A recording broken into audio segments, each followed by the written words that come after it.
Hey everybody, it's Ron Jackson and I'm live. How's it going, everybody?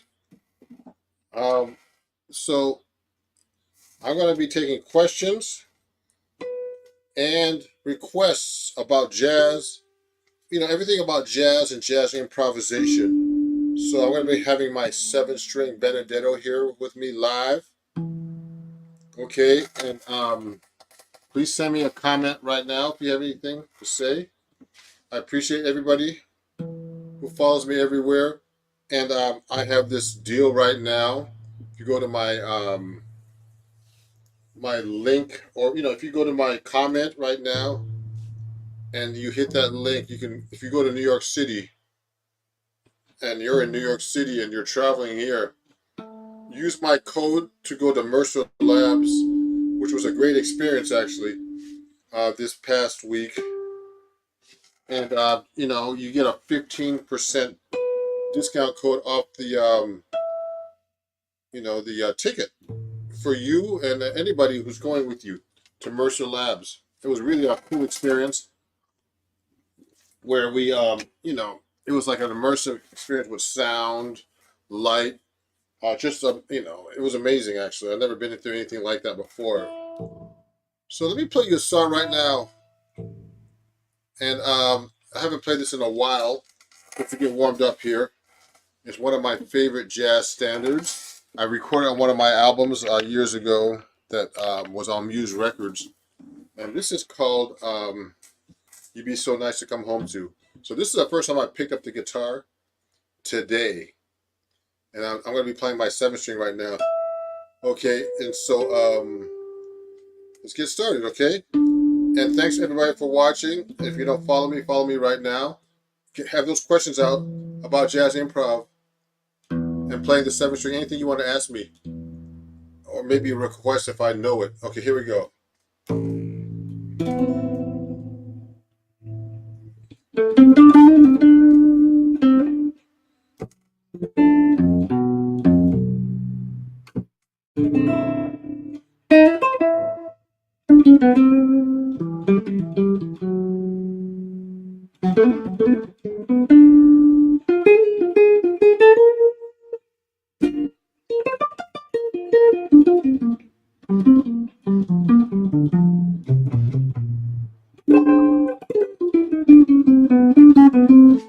Rodney's here. How you doing, Rodney? Let's put up Rodney real quick. He says hi. My big fan from California. Fellow 7-string player. He's working on that dream.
All right. That was called You'd Be So Nice to Come Home To. And thank you for watching, everybody. Hey, let me see. Rodney has a little question for me. On the new A minor Pat Martino exercise, the very last measure, the first string grew different from the second. Why did you play the second string instead of staying on the first? Well, I got to look at that, Rodney, actually. Hey, um, I've got to look at that music, actually. I don't have it in front of me. I'm going to look at that later. Maybe it was an error, or maybe I'm just trying to think of the question you asked. You play the second string, 22nd fret. Why did you play the second string instead of the first? Oh, I gotta look at that actually.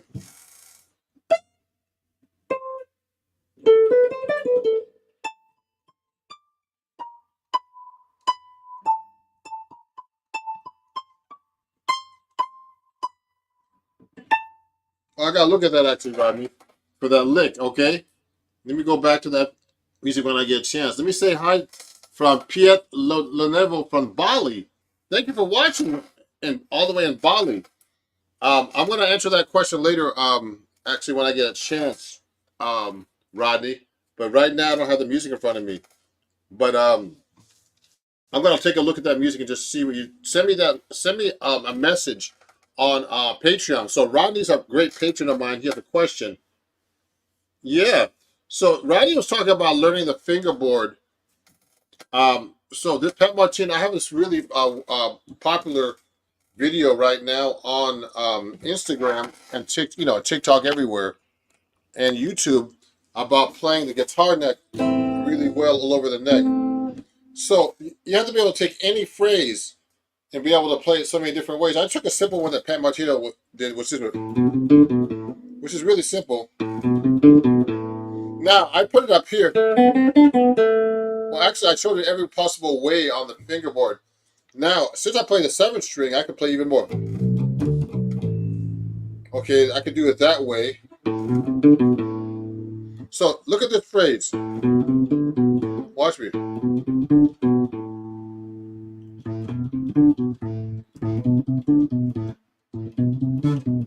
See how many ways I played that?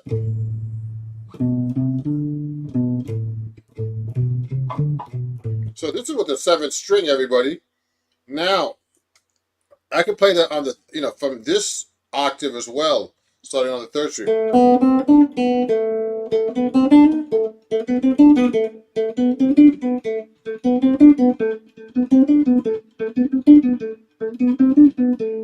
See that? I mean, there's so many ways you could do it. You could skip strings as well. Watch this. Whatever you want, actually. The thing is, the point is so you can learn the whole guitar neck. Be able to play phrases not the same way. A lot of guitar players, when they're starting out playing jazz, especially my students, they can only play the lick or phrase one way in the same octave. And most of the time, even in the same key. You can't do that. You got to be able to do it in every key. So when this exercise, it's a Pat Martino exercise I learned from him. I wrote it out, and it's on MIDI. It's everything you get on my website. You can get it right here. Let me show you. Let me show you. You can go to my website right here and pick it up with a freebie lesson, actually, at RonnieMusicLabel.com. And so, for example, that phrase I just did in A minor, then you can go to any key. Watch this.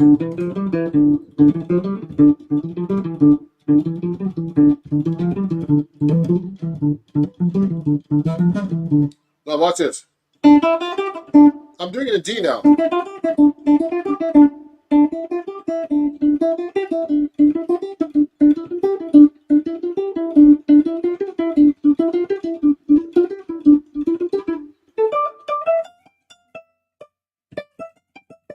I mean, every possible way you can play a lick. That's an easy lick too. So I usually deal with licks that are much harder. Like, let's say this one. This is a minor 2/5 lick, everybody. Let me see if I can do this. So I'll do this in C minor. Now watch that.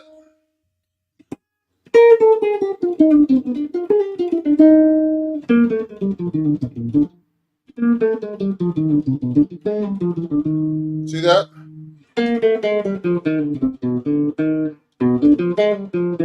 It's kind of weird to do it that way. Or this.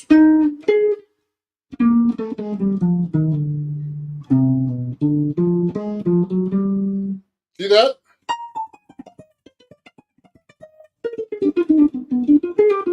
So I tell my students a lot to practice in different string sets, everybody. String sets. So it depends on what kind of lick you're playing. Yeah, you should read the notes, but also Rodney says he's practicing the exercise. Um, you should learn that exercise as well. Um, by every possible way, Rodney. Actually, not just by the notes, but also knowing the fingerboard. When I'm playing, I know the notes, but I'm also trying to memorize the patterns, the shapes, everything. So a lot of phrases that are much harder. So the thing is, when I start playing phrases like this minor 2-5 phrase that goes to D minor 7 flat 5 to G 7 flat 9. Now on a 7-string guitar too, it's a little bit more tricky. I'll play a phrase like this. So I'm using the first 3 strings. So that phrase I'm doing on the first 3 strings. Now the next 3 strings I would do it here. So strings 4 to 2. See that? Now use strings 5 to 3. Now strings 6, 4. Okay, now 4 to 6. So see how many ways I played that lick?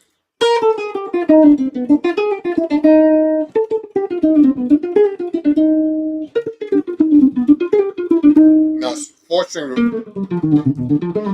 That's a different octave, but it's the same phrase in a different octave. Now I take this lick and I'll play it everywhere. You understand? I'll go. Now I'm in the key of C. Now I'll go to key of G. Let's see. So I'm going from the key of C, 2-5 to key of C. Now 2-5 to key of F. Sorry. So I'll go.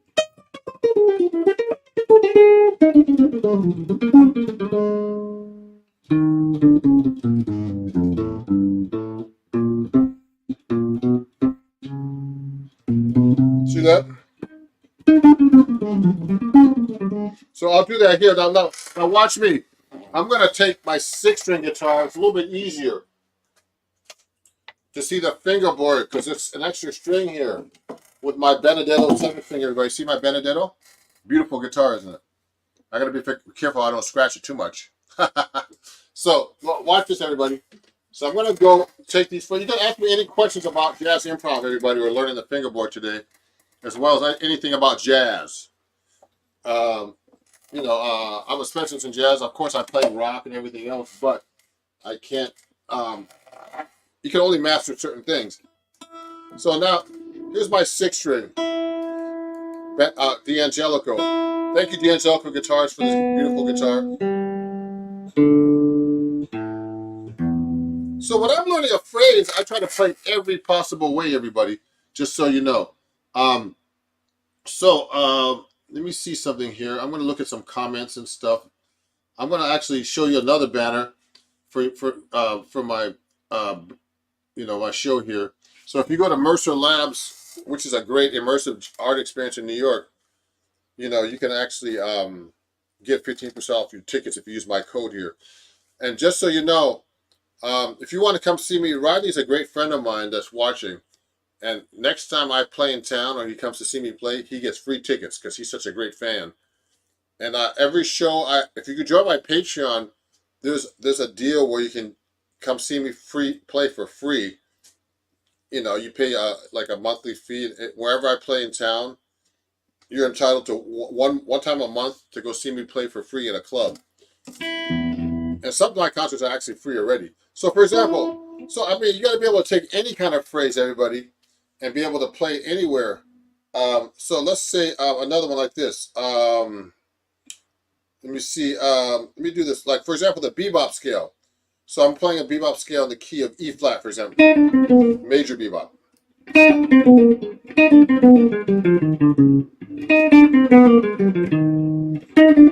Watch this. I'll do it everywhere.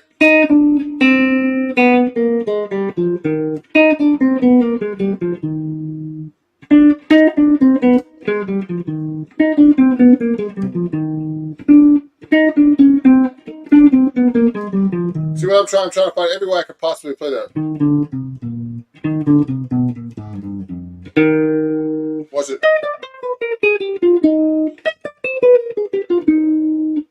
So that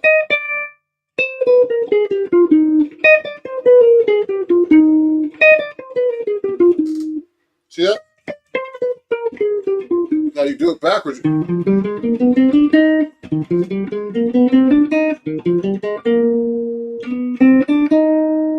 Watch this. Oh.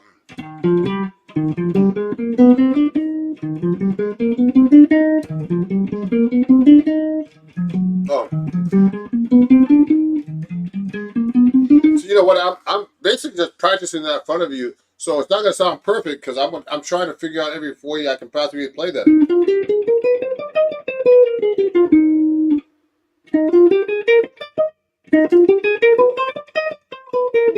I should be doing it much slower, actually. See that? So then I would do it in different keys. So what I do is, I mean, when I play the fingerboard, everybody, I play every possible way. You know, so what I'm doing is I'm not limiting myself. A lot of guitar players don't know the fingerboard like they should because they don't practice the whole fingerboard. So when we talk about like the cage system, everybody, don't get caged. When you know, a lot of people think they learn the fingerboard by playing the cage system. So the cage system is basically taking like your C chord and being able to play all the chord forms in the key, which is C, this form, which is the A form, the G, which is G in the cage, then the E form, and then the D form. The problem is, can you do that in all keys? That's the problem. So I had a request that I haven't finished yet. So I'm gonna have to. Someone wants me to write this out and transpose it to different keys. So what I'm gonna have to do is this.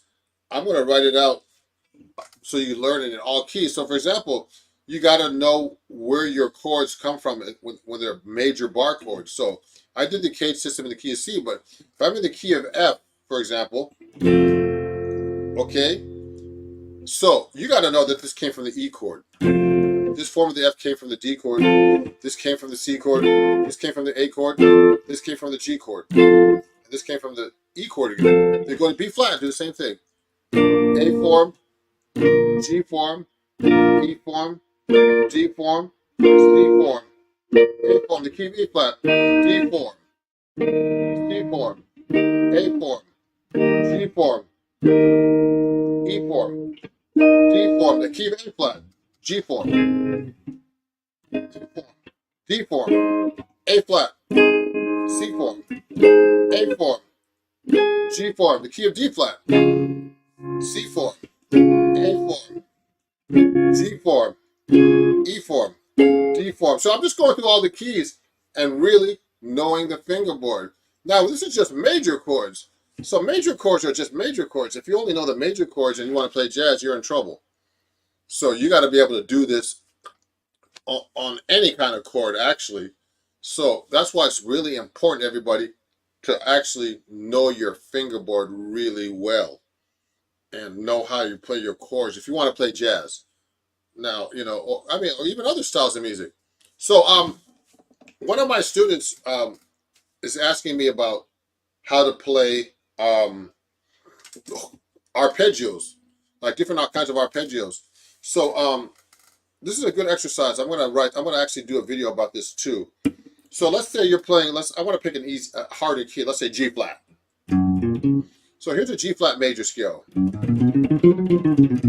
G flat has 6 flats. Okay, G flat, A flat, B flat, C flat, D flat, E flat, F, G.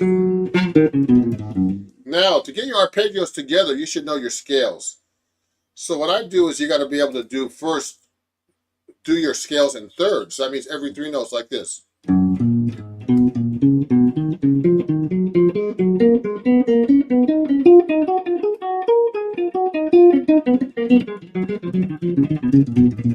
Now, because if you do thirds, then that's how you get your chords. So if you could do a third, so that's G flat, B flat, E flat.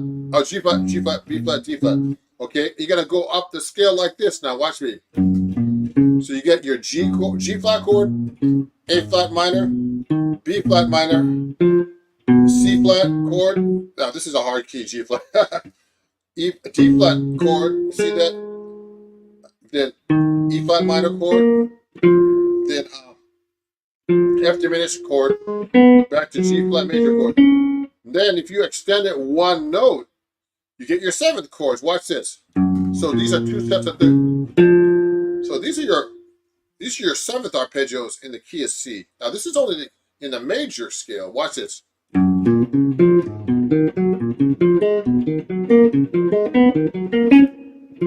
So when I'm playing through this, I actually know what the chords are, but I'm not saying them out loud. G flat major 7, A flat minor 7, B flat minor 7, D flat major 7, so B major 7, or C flat major 7, E flat 7, E minor 7, F minor 7 flat 5, G flat major 7.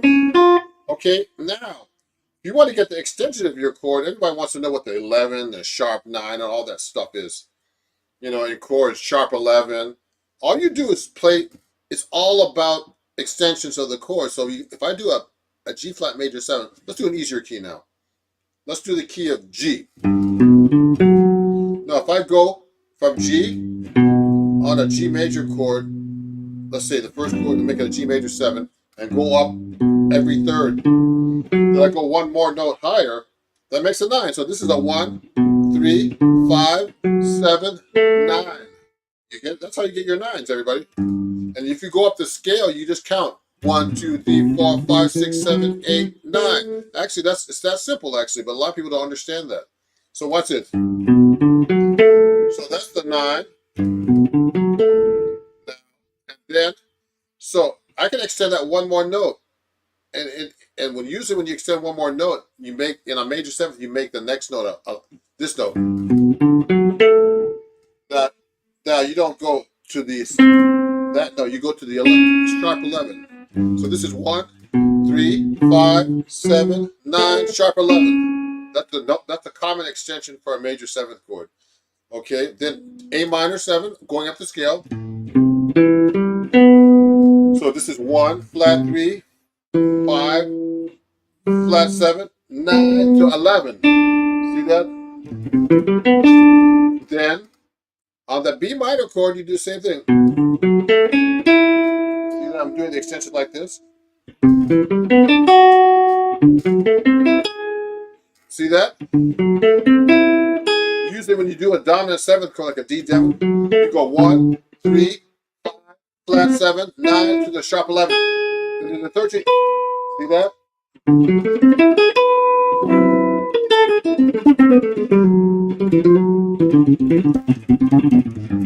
See that? And then, etc.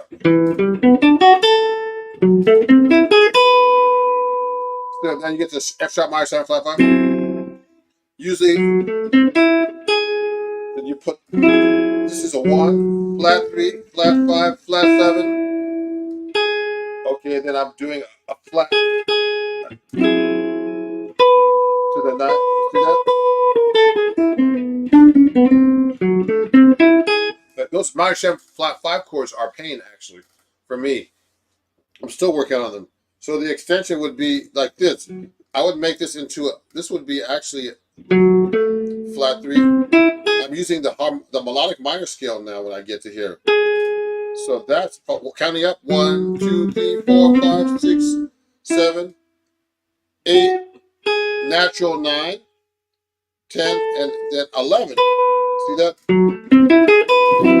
Then back to the major 7. So I'm going up the scale and doing the extensions, everybody. This might be past a lot of people's heads. Sometimes these pass my head a little bit, just doing it like this live. But that's how you get your extensions of your chords. So a lot of my students, wonder how you do these arpeggios. They don't think about the basics about it. They can't see the original basic chords or the scales. Let's say you're playing the key of C now. Let's do B flat. Okay, and then I'm doing a B flat major 7 chord. Let's do a B flat dominant 7 chord. A lot of people know dominant. Now, if I play a B flat arpeggio, B flat 7 arpeggio, so that's B flat, D, F, A flat. Okay, now watch this. We call this 1, 3, 5, flat 7. Now, a lot of people can't see past the root. You should be able to see from the third, from any arpeggio. So this is from the third, the D. Now, all I have to do now is if I want to play a cool arpeggio and play a 9, just go up one more third.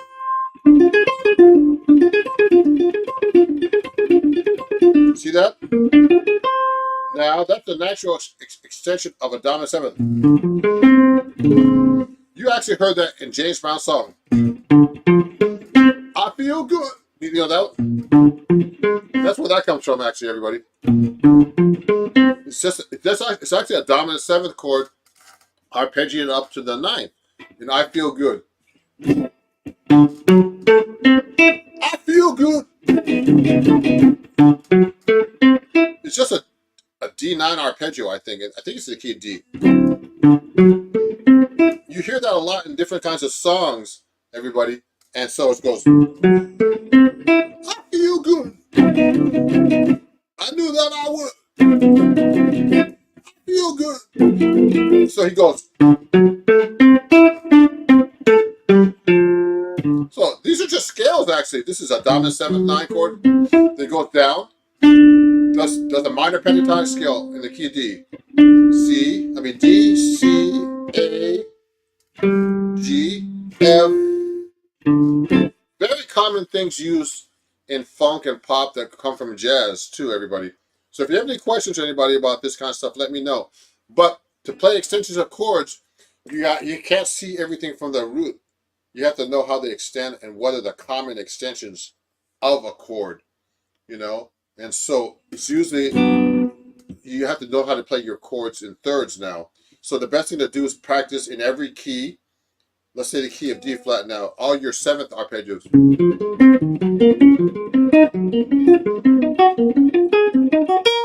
Then I go backwards.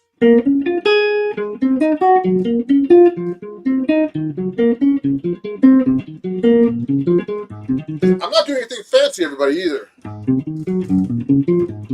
You can play this up much more complicated than I'm doing it, actually. I'm just going from the root up. So you can go like this. You can go backwards.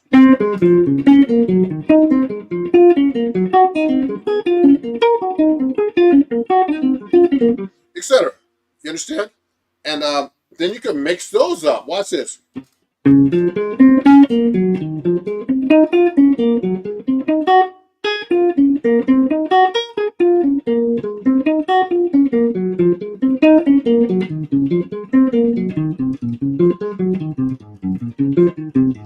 So what I'm doing is really basic stuff. The thing is, I used to study with some great guitar teachers, Ted Dunbar, Mike Stern, Pat Martino. You have to know how to do basic things to play well first. And a lot of guitar players think it's much more complicated, but it isn't. You just got to be able to do things like this, and then it translates to playing jazz much easier because you know your basic stuff about your scales. So what I'm doing is I'm just doing this in one position. So I would practice. This is some stuff I would just warm up with. I would go like, so I'm in the key of D flat. See that thing I just played you? I'll do it here. So I'll go here.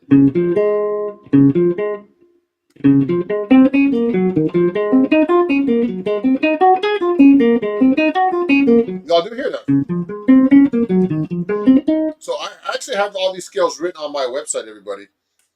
You know, in the key is C, but you have to transpose it. All the fingerings that connect all your major scales that connect up and down the fingerboard. Just go to ronjacksonmusic.com. Let me show you the banner. There's actually a free lesson there too. Actually, this is up on my Patreon too. Join my Patreon for free for 7 days, and you get a lot of these scales and exercises for free. But not basically the scale, but not the exercise. I'm going to do like a video about how you practice your scales like this. So, for example, I'll practice that pattern. Let's say the 7th chords. I'll just go in every position or every possible fingering of the 8 fingerings. So I'll go like this. So I know my fingerboard pretty good. So I'll go.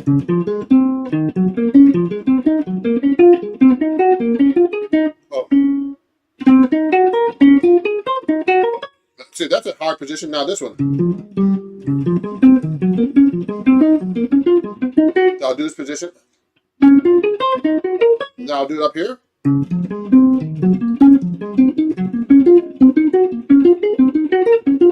Then I'll do it here.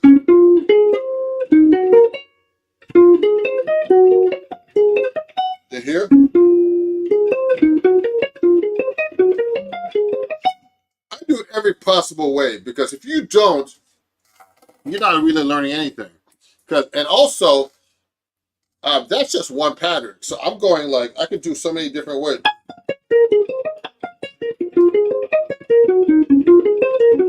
This is just a major scale, everybody.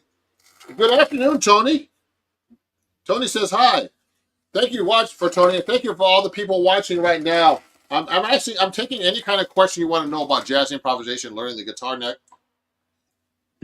So when I'm playing through a lot of chord changes, everybody, that's how you really learn the fingerboard. So let's say we take a song with a lot of weird chord changes. Let me see if I can find something here. Let's do Joy Spring. This is a fun one. So Joy Spring is a difficult song that I need to practice. I haven't practiced it in a while. I gotta put this on my song list. I forget about this a lot. So for example, Joy Spring's a hard tune. I mean, it's not hard for me, but the melody's kind of hard.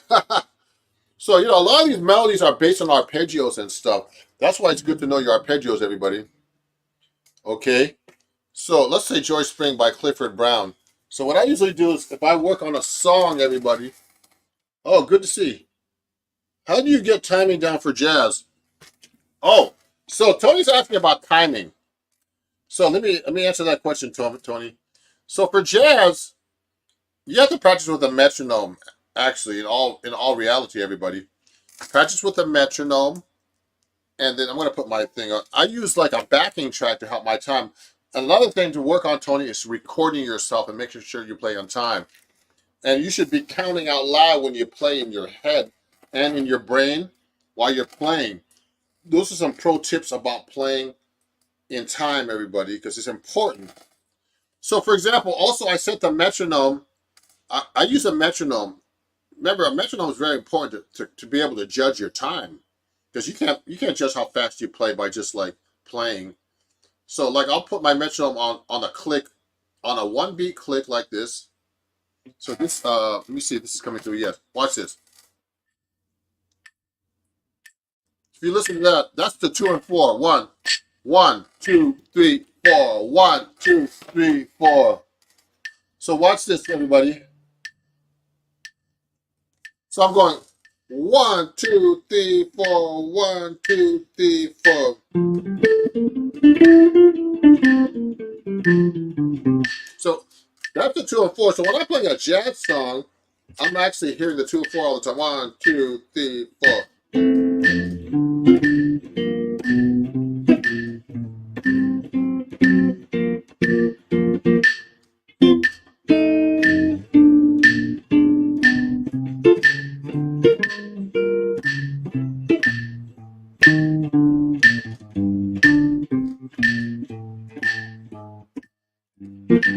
See what I'm doing? I'm playing on 2 and 4. That's one way though.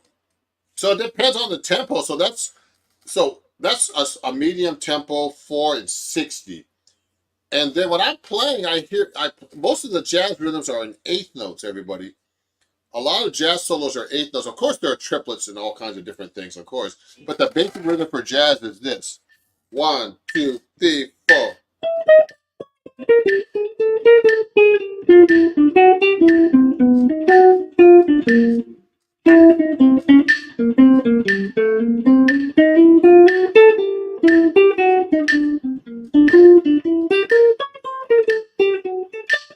So those are all eight notes.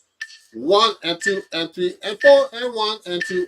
And you know what? I'm playing this stuff, everybody. I hear all these notes because I've been playing for so long. I just don't not playing like licks. They're really lines I know. So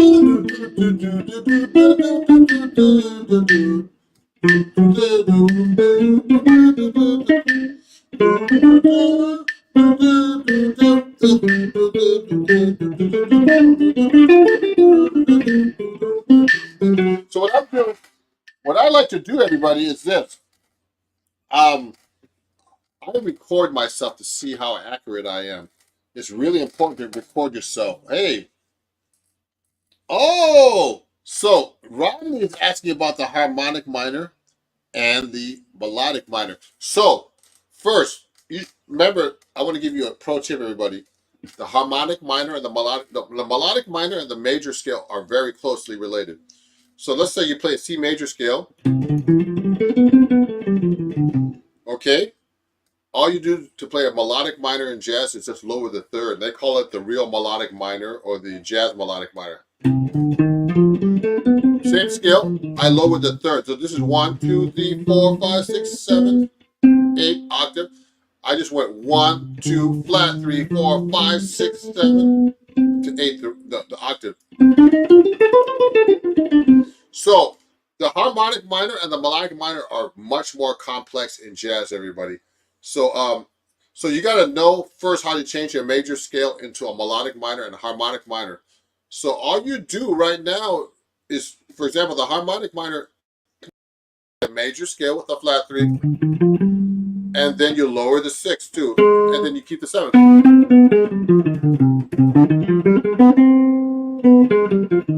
So when I practice those, first you have to get that together. I would practice them up the scale like this. I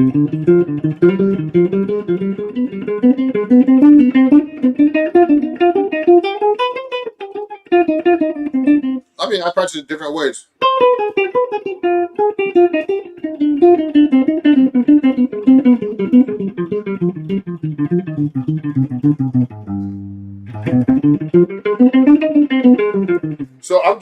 So I did like a 4-note pattern, 1, 2, 3, 4, 1, 2. You could do 3.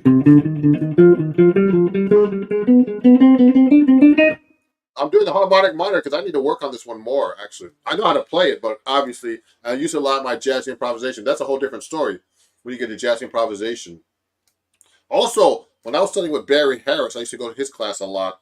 He would make you do the harmonic minor in octaves. Watch this. So let's do a different key, because I mean, I don't want to play in the same key all the time. Let's do D harmonic minor. So for example, I'll go up the scale all the way to the octave. Watch it.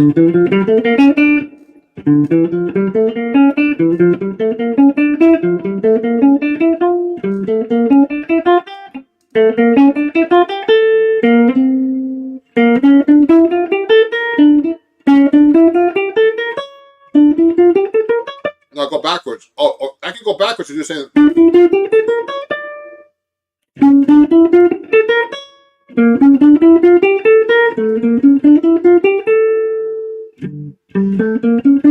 This is hard.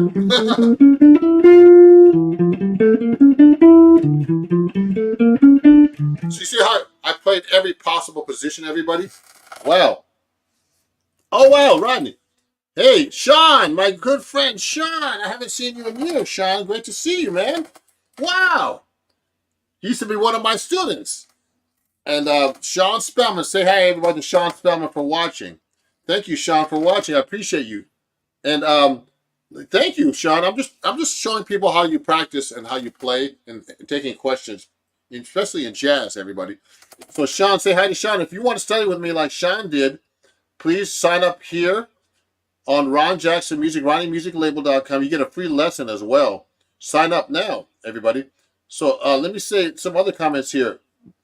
So I've been stuck in pentatonic scales. So how do I get out of the rut and learn other scales to improve? You gotta so you know what, Tony? You've got to learn. You got to get out of the pentatonic scale and learn your major scales. Go to my website right now, Tony. Right here, the banner I showed you. I actually have a free lesson. I'm giving away that lesson on major scales right now. The thing is, you can't. Only way you can get out of the pentatonic scale is learn new scales. There's no other way around it. You just say I can't. You can't say you're stuck, because you're stuck because you're not learning another scale. If you want to learn another scale, you have to learn a scale. So go to my website right now and just get my free lesson that I'm offering if you subscribe to me right now. Right there at that banner, okay? You get a free lesson. You get that actually for free. And if you want to learn to get even deeper into it, I have other lessons too that you can learn, okay? So that's a great question. Diago, when you improvise, do you use shapes or you think of intervals around the neck? Oh, that's a great question. So Diago, I use everything. So when I'm improvising around the neck, I see the arpeggio and I see shapes. I memorize patterns on the fingerboard. So what I do is, like, let's say a pattern like this. Here's a major 7 arpeggio. So an easy pattern is this one. So I memorize that. So I can transpose that.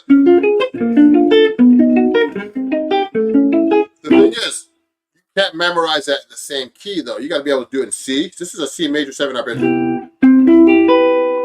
So I take that shape and I figure out how to play that different ways across the fingerboard. So now you see what I just did? I memorized that shape. Now in the key C, that works pretty good. The thing is, then I try to do it in the key of F. Every key is different, so yeah. I memorize shapes all the time for these type of things. But the thing is, to really master the fingerboard, you can't just see one shape. It's easy on the guitar to see one shape, but you got to be able to do it different ways. Watch me when I do that major 7th chord.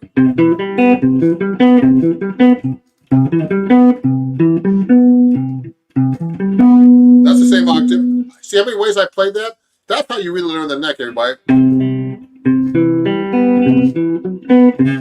So this is the same shape, but I know that shape every key, every possible way. That's called mastering the fingerboard. Next octave.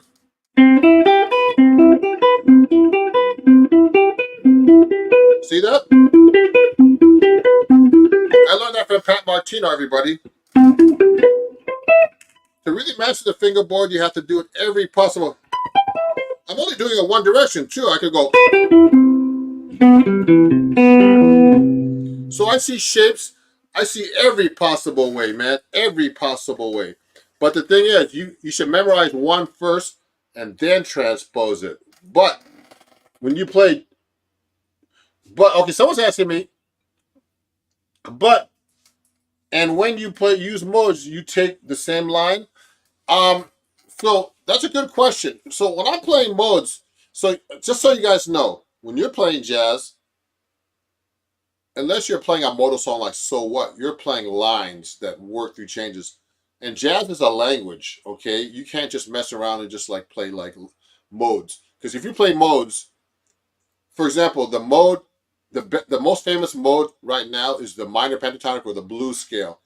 Now, what's really cool about the blues scale is that you can play it over anything. So let's say I'm playing over a song like this.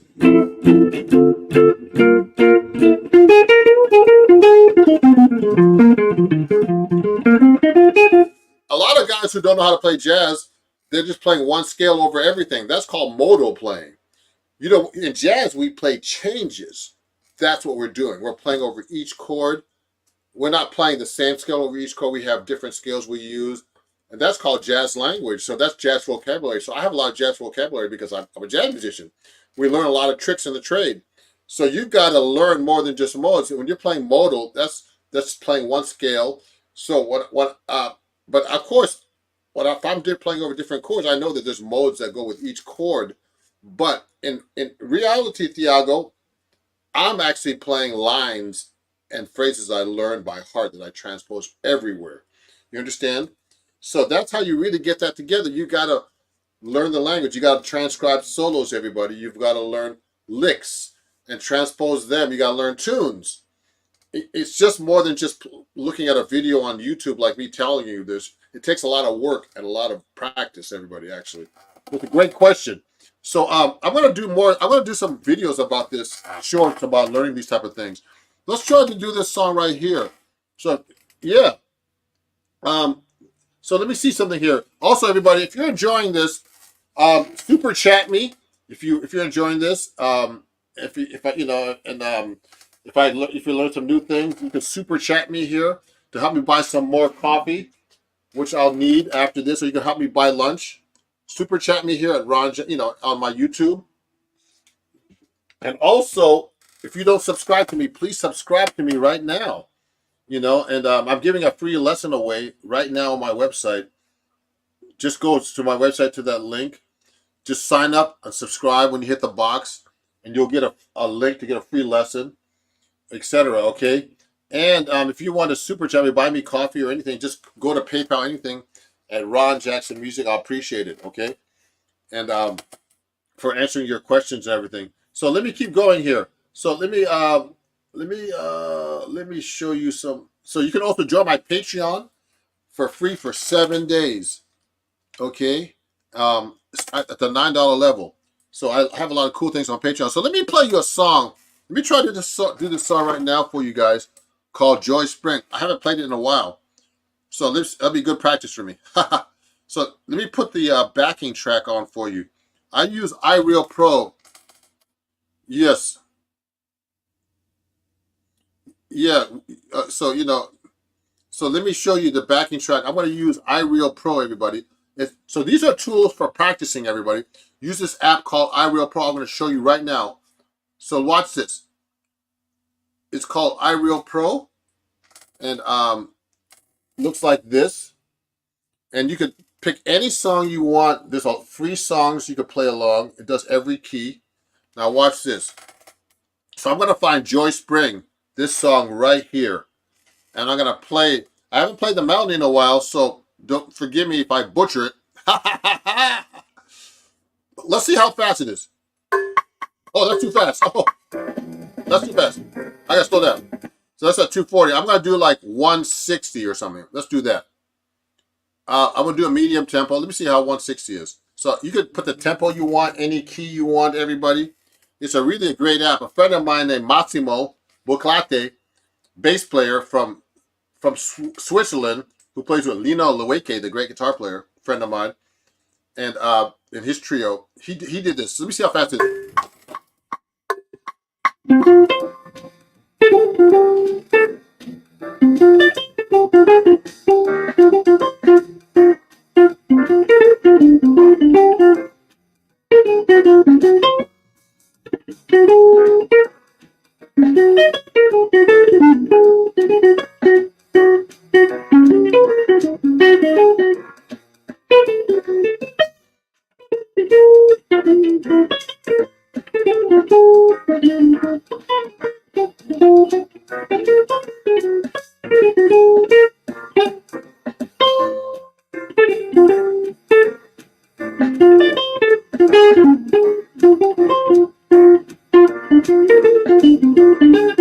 Yeah. So look, I haven't played that in a while. So that's a little fast for me right now. But so what I usually do when I haven't played a bebop melody in a while, let's talk about how you learn bebop melodies right now, everybody. So if I go like this, when I play this melody, it goes, I see the chord here. Watch this.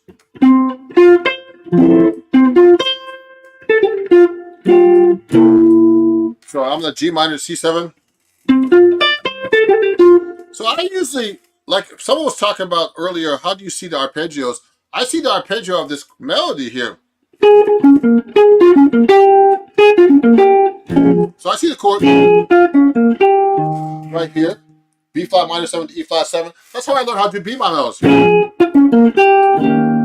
But I play here because it's in the same position, so I don't want to. So you have to be able to play that phrase. So that's what we call a 2-5 phrase. So when I practice, I play that everywhere. See how I played that?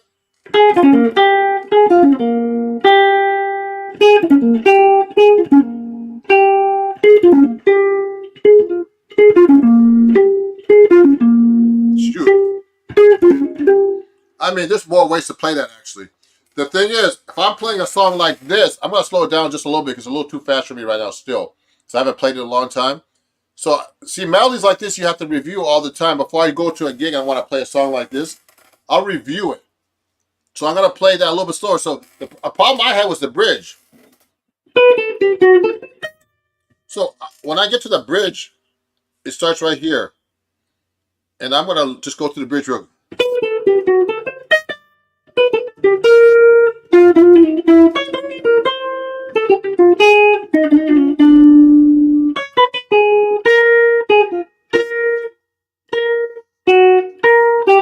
So see, that's what part I forget. So when I play through this bridge, I see the chord.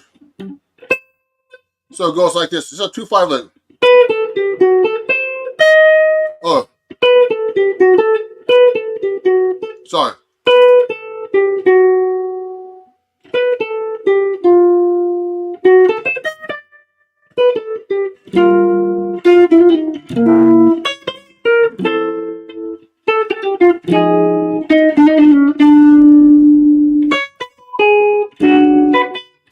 I see the chords under the melody. So I'm here. So I'm in the E flat major 7. He does an arpeggio.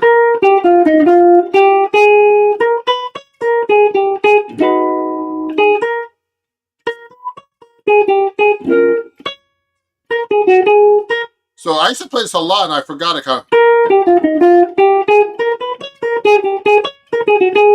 So that's the bridge. So let's try it again one more time, everybody, from the top. Here we go. I'll do a little bit slower now. One. Well, I only have 4 beats there. Hold on. Start again. Start again. It only has 4 beat pickup.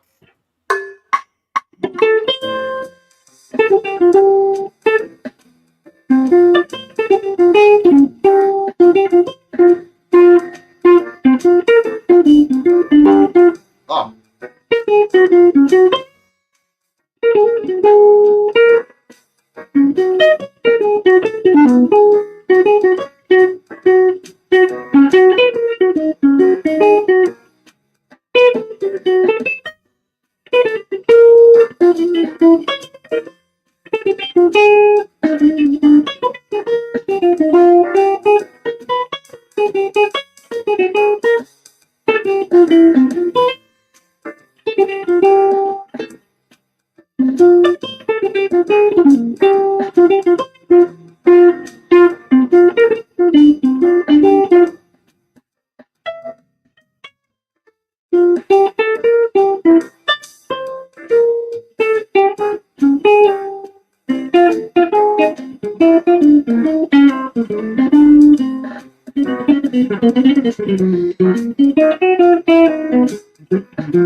Ah.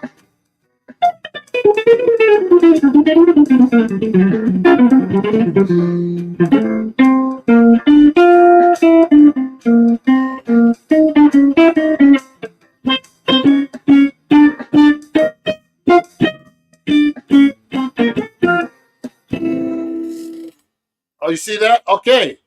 So I was just practicing. I haven't played that song in a long time. So I'm just playing through that just for fun and for my practice, for practice sake, okay? So what I do is, that was pretty, let me see what tempo that was. So that was 140.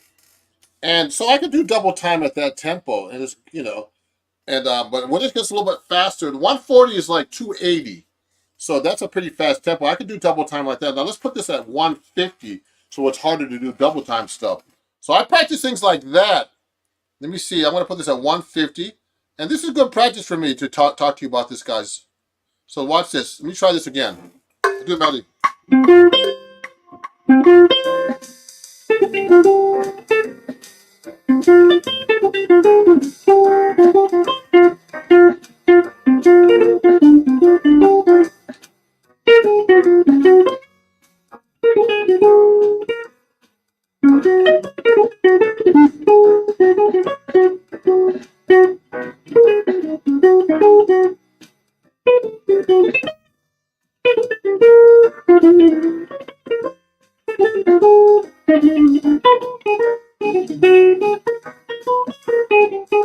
Ah!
Okay, so what I was just doing, I was just playing through the changes and just actually, working on some of my licks. Play some Pantera. So anyway, yeah, great, Diego. I'm glad you learned something. So thanks for everybody for watching. It's about time for me to go. If there's any last questions, please ask me now. And so I need to practice this stuff. So that bridge is a little tricky. Of this song, Joy Spring. So I have to go. So before I get to that bridge, I have to go.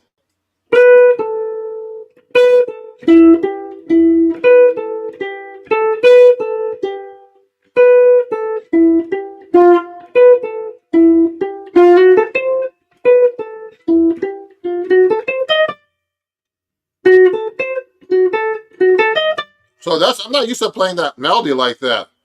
For example, so it goes like this.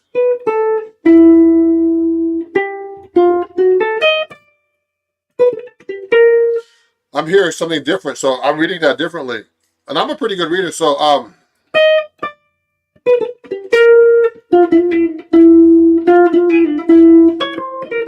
the best thing to do when you're doing these kind of melodies, everybody, is make sure that you listen to the original recording.